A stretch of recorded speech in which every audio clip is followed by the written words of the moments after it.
Assalamualaikum warahmatullahi wabarakatuh. Waalaikumsalam warahmatullahi wabarakatuh. Kurang kompak, masih ada yang belum jawab salam. Daun salam dari Bang Adi. Yang jawab salam mudah-mudahan cepat pergi haji. Amin. Saya ulangi lagi, biar kompak, biar semangat, senada seirama. Assalamualaikum warahmatullahi wabarakatuh. Waalaikumsalam warahmatullahi wabarakatuh. Alhamdulillah, para jamaah, para hadirin, para santri, jawab salamnya sudah semangat. Itu artinya kita masih diberikan nikmat oleh Allah Subhanahu wa Ta'ala. Nikmat apa itu? Nikmat untuk bernapas. Nikmat untuk bernapas. Nikmat yang paling besar yang masih diberikan oleh Allah kepada kita, yaitu nikmat untuk bernapas. Alhamdulillah. Bismillahirrahmanirrahim. Alhamdulillahi rabbil alamin. Wa bihi nasta'inu ala umurid dunya waddin. Wassalatu wassalamu ala asyrafil anbiya'i wal mursalin wa ala alihi wa sahbihi ajma'in, amma ba'du. Yang saya hormati Ketua DKM Masjid Agung Al-Ittihad beserta staf dan jajarannya, yang saya hormati para alim ulama, para kiai, para asatidz, khususnya yaitu kepala pesantren Pondok Pesantren Al-Ittihad, dan para dewan guru yang mudah-mudahan Allah Subhanahu wa Ta'ala memberikan kesehatan dan kemudahan dalam menjalankan segala urusannya. Amin ya rabbal alamin. Dan tak lupa pula yang saya hormati ibu-ibu, bapak-bapak, para jamaah, para hadirin, para santri, para youtuber, para facebookers, adik-adik remaja dimanapun anda berada, yang saya cintai dan yang Allah cintai. Mudah-mudahan Allah Subhanahu wa Ta'ala mencintai kita semua. Allah Subhanahu wa Ta'ala menurunkan rahmat kita semua. Allah Subhanahu wa Ta'ala memberikan kasih sayang kepada kita semua. Amin ya rabbal alamin. Pertama-tama dan yang paling utama adalah marilah kita panjatkan puji syukur kehadirat Allah Subhanahu wa Ta'ala karena atas berkah limpahan rahmat dan segala macam nikmatnya kita dapat berkumpul kembali di tempat ini dalam rangka thalabul ilmi. Thalabul ilmi adalah wajib bagi setiap individu muslim, baik yang laki-laki maupun yang perempuan. Sebagaimana hadis Rasulullah SAW, beliau bersabda, thalabul ilmi faridatun ala kulli muslimin wal muslimah. Menuntut ilmu itu adalah sangat fardu bagi setiap kaum muslim laki-laki dan kaum Islam perempuan. Oleh karena itu, alhamdulillah kita masih diberi kesempatan untuk menuntut ilmu, yang mudah-mudahan kita selalu diberi semangat dalam menuntut ilmu sehingga kita memperoleh ilmu yang berkah, yang manfaat. Amin ya rabbal alamin. Salawat dan iring salam tak lupa juga saya haturkan kepada junjungan Nabi kita, yaitu Nabi penutup para nabi, Nabi terakhir kita, yaitu Nabi Muhammad Sallallahu Alaihi Wasallam, yang mudah-mudahan kita termasuk umatnya yang mendapatkan syafaatnya di hari akhir nanti. Amin ya rabbal alamin.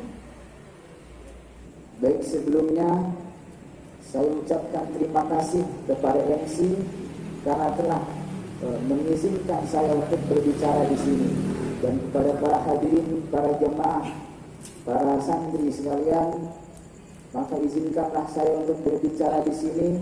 Adapun maksud saya berbicara di sini adalah untuk saling berbagi pengetahuan, saling sharing, yang mudah-mudahan kita semua nanti akan mendapatkan hikmah-hikmahnya.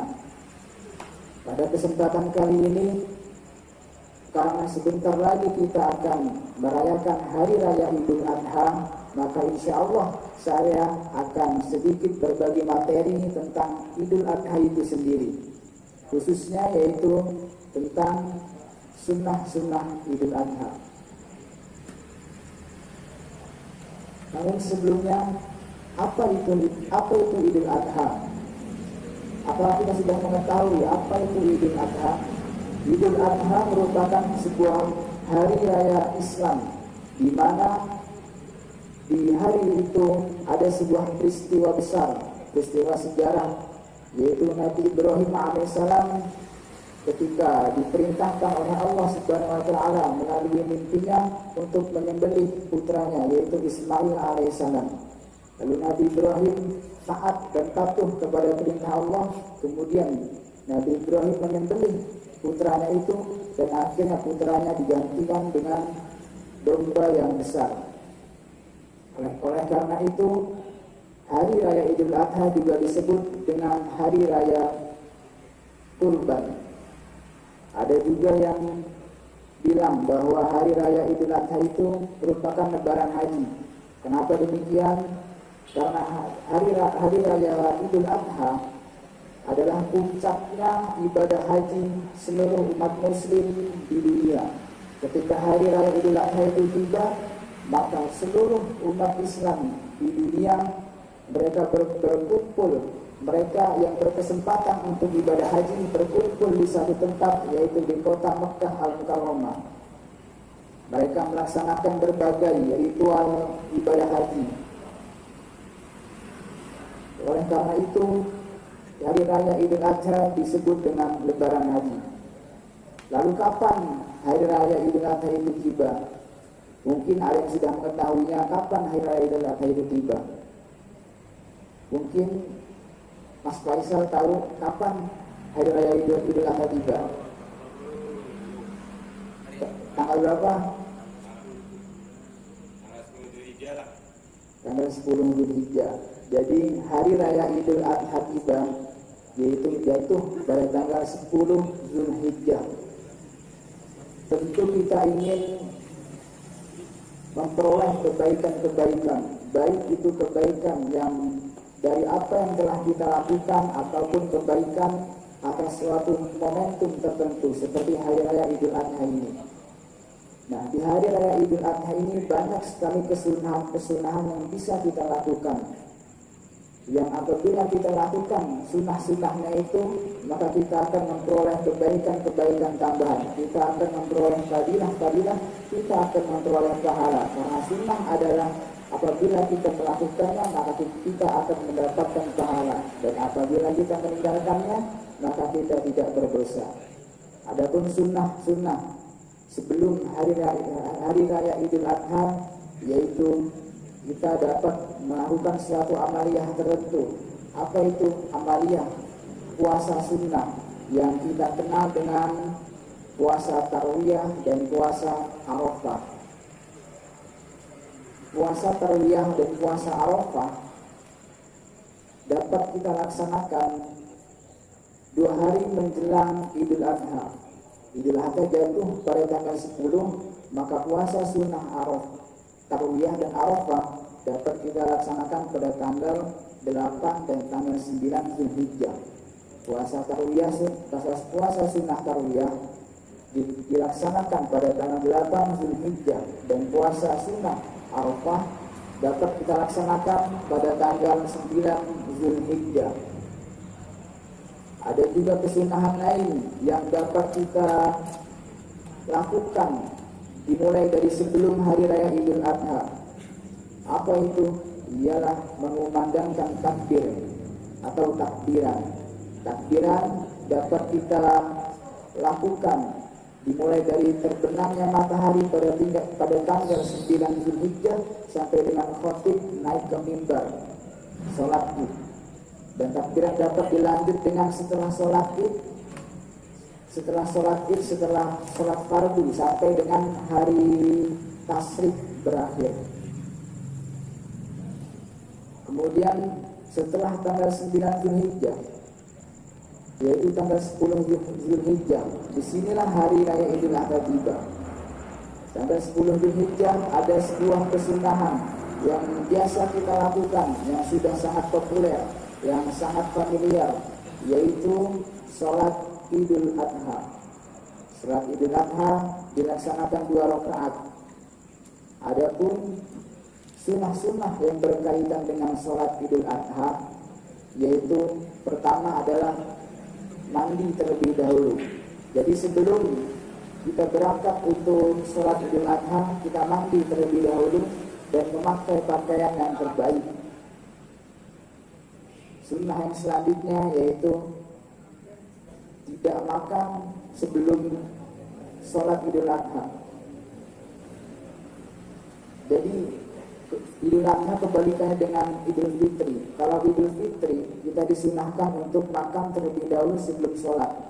Sedangkan kalau Idul Adha kita disunahkan untuk tidak makan terlebih dahulu sampai selesainya sholat. Kemudian sunnah yang ketiga yaitu berangkat dan pulang melalui jalan yang berbeda.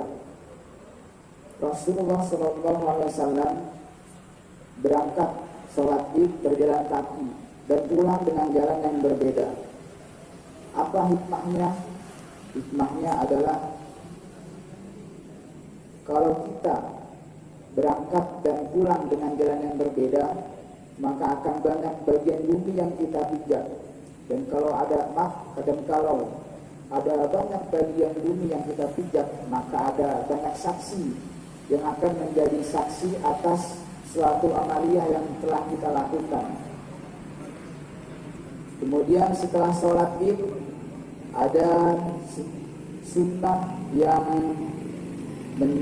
menjadi sejarah, sunnah yang memiliki sejarah peristiwa besar, yaitu berkurban. Hukum berkurban adalah sunnah muakkad, yaitu sunnah yang sangat dianjurkan. Berkurban dapat dilakukan setelah sholat Id sampai dengan berakhirnya hari tasyrik. Berkurban bermula dari kisah Nabi Ibrahim alaihissalam dan Ismail alaihissalam. Ketika itu Nabi Ibrahim alaihissalam mendapatkan mimpi. Nabi Ibrahim diperintah oleh Allah untuk menyembelih putranya yaitu Ismail alaihissalam. Namun Nabi Ibrahim tidak langsung mengambil keputusan untuk menyembelih langsung, tetapi Nabi Ibrahim alaihissalam bermusyawarah terlebih dahulu kepada Ismail alaihissalam. Lalu apa kata Ismail? Ismail bersedia untuk disembelih. Namun kemudian setelah sampai di tempat sembelih, maka ketika Nabi Ibrahim ingin menyembelih Ismail, datanglah malaikat Jibril alaihissalam. Lalu malaikat Jibril mengganti Ismail dengan domba yang besar. Apa hikmah dari kisah Nabi Ibrahim alaihissalam? Dari kisah berkurban ini, pertama, hikmah yang pertama yaitu Nabi Ibrahim mencontohkan kita untuk selalu taat kepada Allah. Ketika Nabi Ibrahim alaihissalam mendapatkan perintah dari Allah untuk menyembelih putranya melalui mimpi, maka Nabi Ibrahim taat kepada Allah, langsung menyembelihnya dengan izin Ismail alaihissalam. Apa hikmah kedua? Yaitu bermusyawarah. Ketika kita ingin mengambil suatu keputusan, mengambil suatu kebijakan, kita berusaha untuk mencontoh Nabi Ibrahim, yaitu bermusyawarah. Ketika Nabi Ibrahim alaihissalam diperintahkan oleh Allah Subhanahu wa taala untuk menyembelih putranya yaitu Ismail, Nabi Ibrahim tidak langsung mengambil keputusan untuk menyembelihnya, tetapi Nabi Ibrahim mendatangi Ismail terlebih dahulu bermusyawarah. Lalu Ismail bersedia, maka Nabi Ibrahim mengambil keputusan untuk menyembelihnya. Lalu apa hikmah yang ketiga? Ikhlas dan sabar seperti Nabi Ibrahim alaihissalam. Hikmah yang keempat adalah untuk mengingatkan kita untuk selalu berbagi terhadap apa yang kita punya, berbagi harta, berbagi apa yang kita miliki kepada orang lain sehingga orang lain tidak merasa kekurangan. Ya, mungkin demikian dari saya. Sekian dari saya, mohon maaf atas segala yang kurang berkenan. Wassalamualaikum warahmatullahi wabarakatuh. Waalaikumsalam.